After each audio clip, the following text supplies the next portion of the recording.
What's up, everybody? Paul Hickey here with your data-driven daily tip. Today, we're going to talk about Google Ads.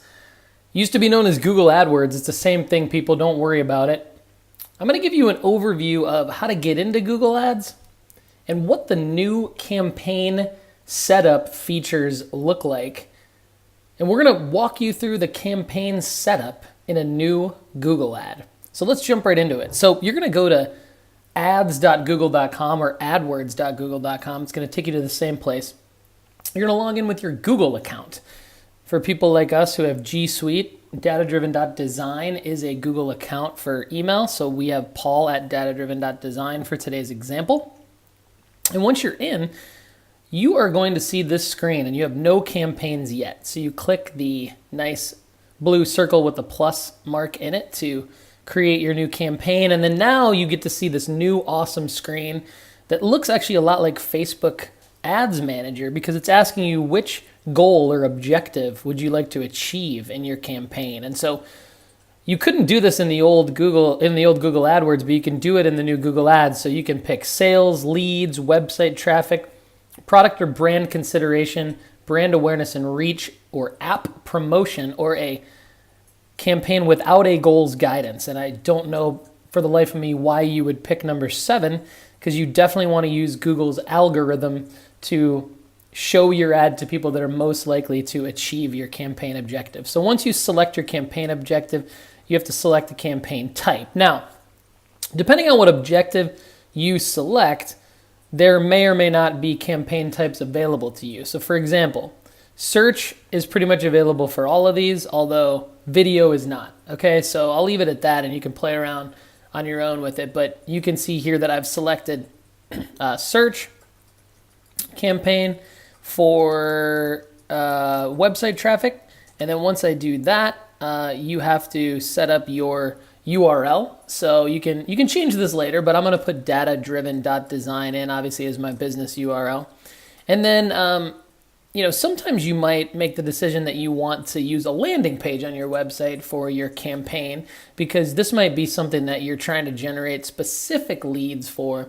If you're a service-based business, or if you're an e-commerce-based business, you might want to be sending it people directly to a product page that you're trying to sell. So in this case, I'm going to get a free Google Analytics analysis page on my website, so you can see me doing that here. And then I'm going to copy and paste that URL into my Google AdWords campaign. So here's my nice looking landing page that I want people to sign up for the free Google Analytics analysis.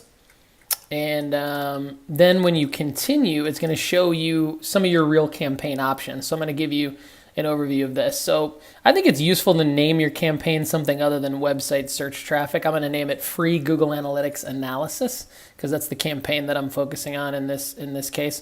The search versus display network is interesting. We'll get into that in another data-driven daily tip, but I'm going to uncheck display network because I only want these campaigns to run on Google search results. Location options can be its own data-driven daily tip as well to get into that, but this is where you set your geolocation targeting and exclusion, which is extremely important.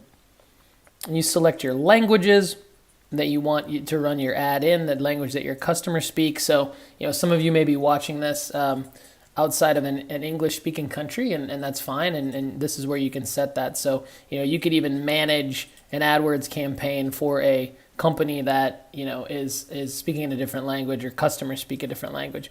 So then it's important to set your daily budget and your bidding. So daily budgeting and bidding will be its own data-driven daily tip as well, but this is the campaign screen that you set that on. So the daily budget is how Google AdWords essentially spends your money. And so if you're thinking you want to spend like $1,000 a month, for example, you're going to have to decide, do you want to run every day? Do you only want to run on weekdays? And then what's that daily budget going to be? And then audience targeting is new to Google Ads. And it's a lot like Facebook Ads Manager now, which is really, really making me love the new Google Ads platform. And you can see that by audience targeting, you can search and filter basically to try and find a particular audience interest group or segment or demographic group. Or you can go ahead and just use Google's, their organization structure here. So you can see things like parental status, marital status, education, home ownership status. You can get into some really, really serious targeting in terms of who your users will be that will see your ad, which is what you should be doing as a marketer, because you want to spend your money wisely. And then your creative, aka the contextual ads for the search network or the display ads for the display network, should reflect who your audience is for each campaign and each ad group. This is also where you set your sitelink extensions, your call out extensions, and your call extensions, which is another new feature of the new Google ads that I really, really like, because these are important to your quality score. And again, quality score will be its own data-driven daily tip. All of these buckets, this is just an overview of the new Google ads and how to set up a campaign. Once you have all of your settings set, then Google Ads is going to next ask you to basically pick your keywords and your ad groups and start writing and putting your ads together. They do it all in one fell swoop this time. So then it loads into your campaigns and you're ready to go, and then you can manage it from there. There's many, many, many more features to the new Google Ads that I really, really like. And there will be much more content coming on Google Ads as part of your data-driven daily tips. However, today is just an overview. And so if you have any questions at all, you can email me at paul@datadriven.design. And for more, check it out, more free digital marketing and web design tips and custom software tips, go to dataoveropinions.com, or you can check out our Alexa flash briefing skill by going to datadrivendaily.com. Thanks for listening. Thanks for watching. I'm Paul Hickey. This has been your data-driven daily tip. Have a great day.